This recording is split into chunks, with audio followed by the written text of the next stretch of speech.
Bonjour tout le monde, goedemorgen dames en heren. Bienvenue dans la deuxième partie de cette vidéo sur les masques en tissus artisanaux. Voici quelques précisions concernant la durée de port. Le masque doit être propre avant d'être enfilé.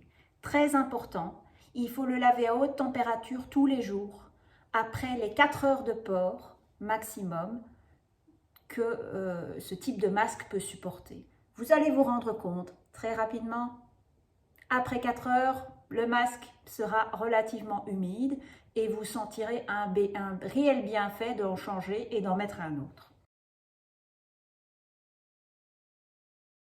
Maintenant, je vais vous expliquer comment faire un break quand vous portez un masque. Je vais d'abord commencer par les très mauvaises idées. Et ensuite, je vais vous expliquer une bonne idée. Donc,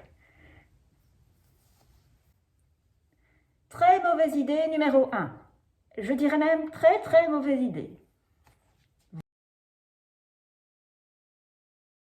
Autre variante, autre mauvaise idée. Pourquoi? En fait, vous êtes en train de respirer tout près de la face externe de votre masque. La même face sur laquelle les postillons avec potentiellement du virus se sont déposés. Vous risquez en outre de vous salir le visage ici, tout autour, et ensuite, quand vous remettrez le masque, vous aurez peut-être de la contamination sur le visage. Donc ça, c'est une très mauvaise idée. Autre mauvaise idée. Voilà, mauvaise idée. Pourquoi? Alors, rien sur le visage, donc ça c'est bien. Néanmoins, la face interne est en contact avec votre peau ici, mais si vous avez une écharpe ou quelque chose d'autre, elle sera en contact avec des vêtements qui n'ont pas été protégés.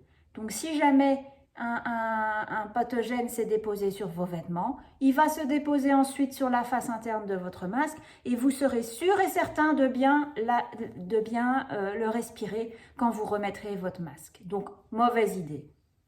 Autre idée.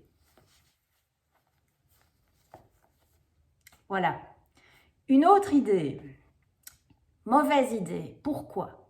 Cette fois-ci, vous préservez l'intérieur du masque, vous préservez votre visage, mais par contre, vous contaminez tous vos vêtements. Alors, ce n'est pas un problème si vous comptez les lessiver juste après. Ce n'est pas un problème si vous gardez à l'esprit que tout ceci est maintenant sale. Mais vous allez devoir faire attention quand vous toucherez les vêtements. Donc, tout sera à l'origine de contamination potentielle. Donc, c'est pour ça que ce n'est pas une si bonne idée. On va voir une façon potentielle de faire un court break quand on porte un masque. Donc, simplement, on garde la lanière du haut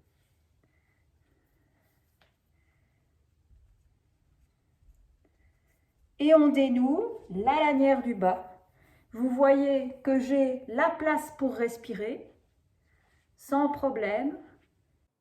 Vous aurez compris, après tous ces conseils, qu'il est excessivement difficile de faire une pause quand on porte un masque.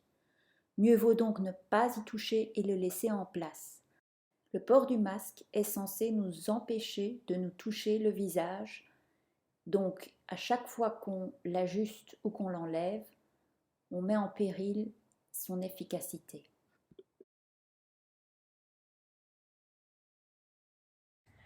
Alors maintenant qu'on a bien compris ce qui était propre, ce qui était sale dans un masque et comment ça évolue, on va faire attention et on va se dire, ok, on va l'enlever en toute sécurité. Pour l'enlever en toute sécurité, vous allez éviter de toucher l'extérieur un maximum.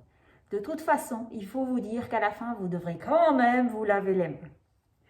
Donc pour ça, pour éviter que tout ne s'effondre de façon totalement incontrôlée, vous allez d'abord dénouer les rubans du bas. Maintenant, si vous voulez l'enlever, on va enlever les lunettes parce qu'elles pourraient tomber par terre quand vous enlevez les nouettes supérieures. Voilà. Et alors, doucement, on l'écarte du visage. Vous voyez, je le tiens par les lanières et pas par l'intérieur ni par l'extérieur. Pourquoi? L'extérieur est sale, l'intérieur, on va peut-être le remettre.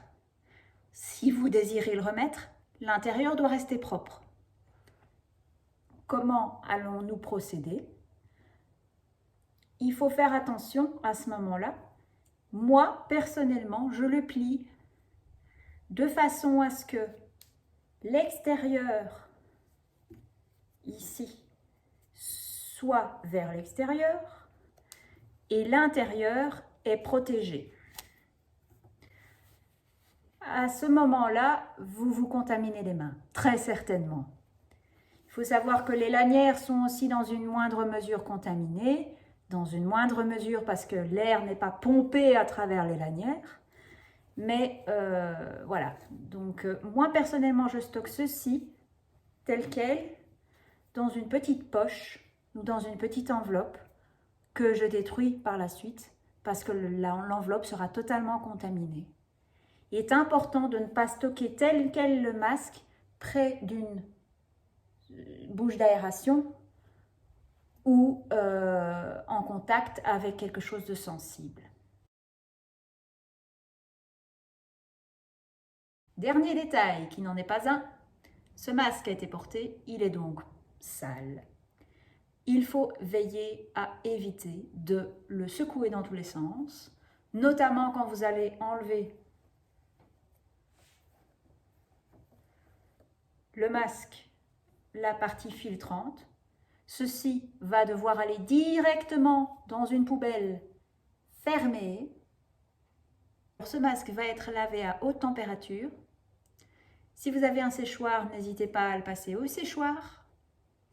Et je dirais qu'il est toujours agréable qu'il soit bien repassé avant de pouvoir le mettre si vous voulez que les plis soient impeccables. Ce qui, vous verrez, n'est pas toujours évident. De toute façon, les plis se déplient quand on installe le masque, donc c'est moins grave. Voilà.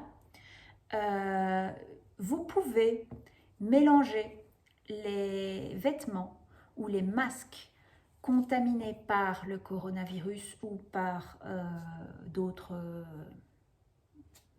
microbes avec des vêtements normaux, mais gardez à l'esprit néanmoins que quand vous manipulerez le tas de vêtements, il ne faudra pas le secouer dans tous les sens, parce que sinon vous risquez de remettre en l'air des saletés qui se seraient déposées sur ces vêtements et de les respirer bien entendu.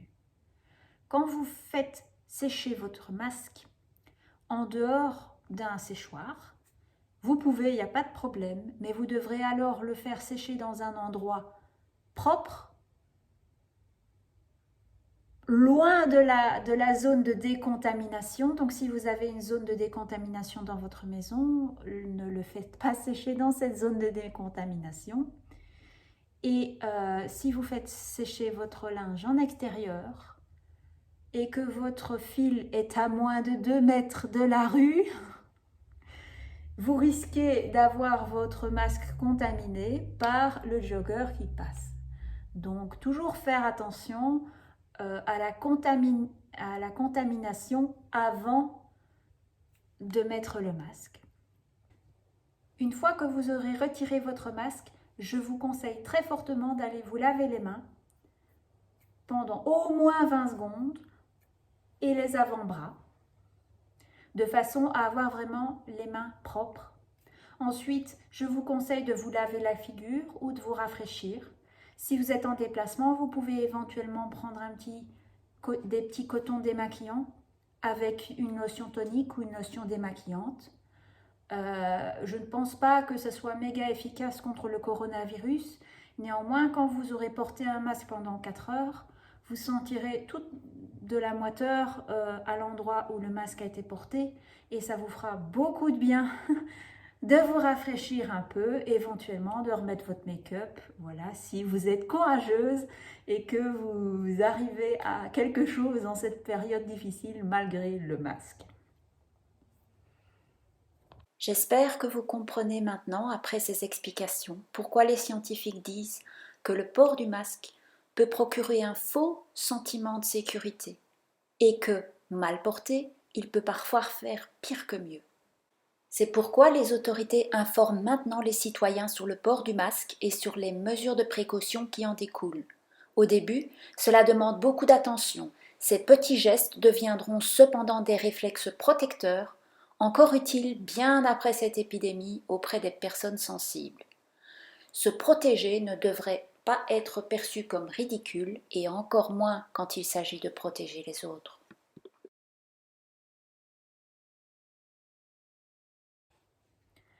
Quand vous rentrez chez vous, vous avez enlevé votre masque, vos mains sont lavées, vous pouvez enlever vos vêtements si vous estimez qu'ils ont été contaminés par le coronavirus. Vous pouvez aussi prendre une bonne douche.